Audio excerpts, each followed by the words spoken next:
This episode is brought to you by Heyday. Feeling stressed? Take a moment for yourself with Heyday. Stroll through rows of golden wheat, tend to cute barnyard animals, and discover the joys of a digital farm retreat. You don't have to hop in a car or catch a plane. Escape to the farm at the tap of a finger. With Heyday, you're not just tending to a farm, you're tending to yourself. Heyday. Search Heyday, that's Hay space DAY, in your favorite app store. Heyday is a free-to-play mobile game and offers optional in-app purchases and random rewards.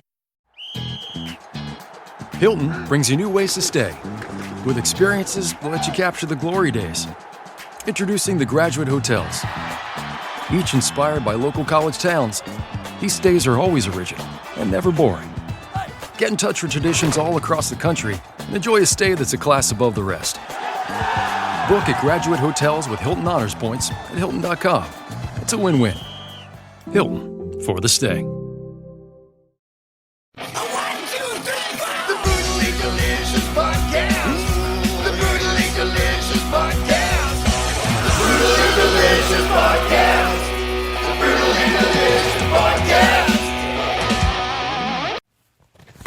Hey guys, this is Grant for Brutally Delicious with another slice of weird and wonderful, this time in the form of Tracy Bonham's forthcoming album, Skies Too Wide. But, Tracy Bonham's not metal, I hear you cry. Well, neither was the 30 tracks of porn music that I reviewed the other week, but after that review and being just 10 minutes of incessant dick jokes, it's open season on everything for me. Plus, there's a reason Tracy's Grammy-nominated track Mother Mother was recently used to score a film scene of somebody's leg being cut off. There's an unavoidable darkness to a material that definitely appeals to a lot of heavier music fans, me being one of them. It's not all Satan and blah, is it? Now, for those that don't know, Tracy is a classically trained violinist that took a look at the indie rock scene of the mid to late 90s and thought, I'm having some of that. And she's been doing whatever the hell she wants with her musical talents ever since. So I'm going to give you the highlights on this album because the songs that I've omitted, they're not bad songs. I'd just be repeating myself in relation to some of the points that I'm making and some of the comparisons I'm making. So let's get stuck in. Something to Feel opens the album. We've got beautiful, thick, throbbing bass lines and free-flowing piano to set it all off, with some beautifully scattered lyrics that have got just a hint of malice in the delivery. Like this beautiful kind of witchy vibe with that kind of energy of Stevie Nicks with that little bit of pain of Billie Holiday combined, like smiling through anger or pain. Musically, in this track, a lot of the changes are reminding me of the Beatles, but I can't quite put my finger on why. And we're going to come back to that feeling later on in the review. Next up, I'm going to take a look at Dear God, Should I Hit Send? We've got, again, really, really classical structure in keeping with Tracy's core influences, and the progression's just teeming with inspiration. In the press release, she admits herself that there's a huge Chopin influence on this track, and she's combining it with some really strong Kate Bush style vibes, and I'm not just talking about vocal prowess there and songwriting ability, but attitude as well, because she's really not taking herself seriously here at all, and it's nice to listen to.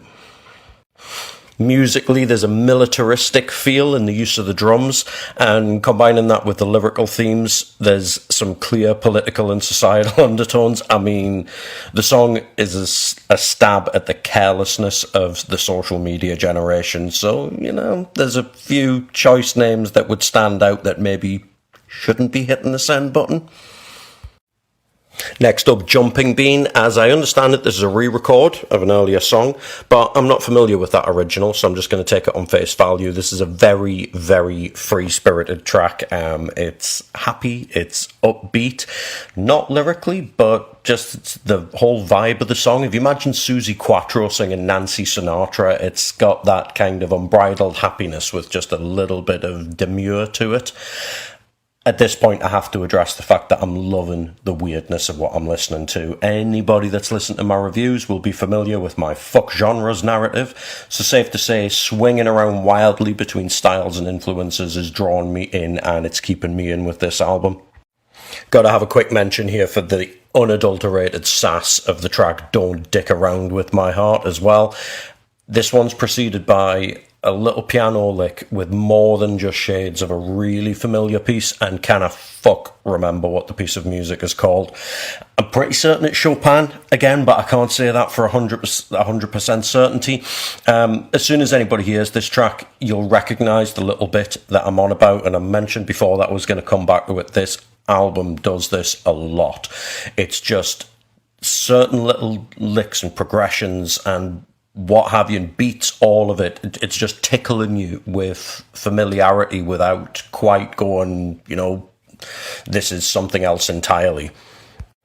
And keeping with that, Whether You Fall, it's another slice of delicacy, and musically there's like a little judder that comes from the piano and the bass, if I could call it that. I don't know how to describe it. It's like a discordant feel to what's being used, not in like a deliberately out of tune sense, but just these subtle little clashes between the instruments that are emphasising the pain being conveyed in the vocals. I'm going back to that familiarity again because there is something driving me fucking mad about this vocal pattern. There's something in there that is so familiar that I am genuinely going to lose sleep trying to remember which song it is that I know this little progression from. Keep an eye on the comments because in about 3 days' time I'm going to wake up at 4 a.m. and scream the title of this track into the night, and I will put it on there. Safe With Me closes the album, and that witchy style that I mentioned earlier elevates itself again in the vocal style. Thematically, it's the kind of song you expect playing during a reluctant wedding ceremony as a bride stares at a long-lost love in the back row, or it's his ghost standing there, or something like that. It sounds a little bit like I'm trying to be funny, but I guess what I'm getting at is that there's a really dramatic, it is a musical theatre style to the vocal delivery that makes you get engaged with every word and every little change and every bit of emotion that's being conveyed. A lot of double tracking on the vocals as well, so you can imagine like a chorus of people singing it on a stage. It's a beautifully weird way to close an album, and I love it. I'll summarise this album, like most of the back catalogue of Tracy Bonham that I have heard, is a bit of a reminder that there's no joy without despair, no of euphoria without pain, and it does it really bloody well. Tracy's had a lot on her plate during her music and career, so an album that is beauty and anger fused into something greater than the sum of its parts, I think is how I would describe this. It's difficult times trying to be delivered with a smile of, I'm going to keep fucking going.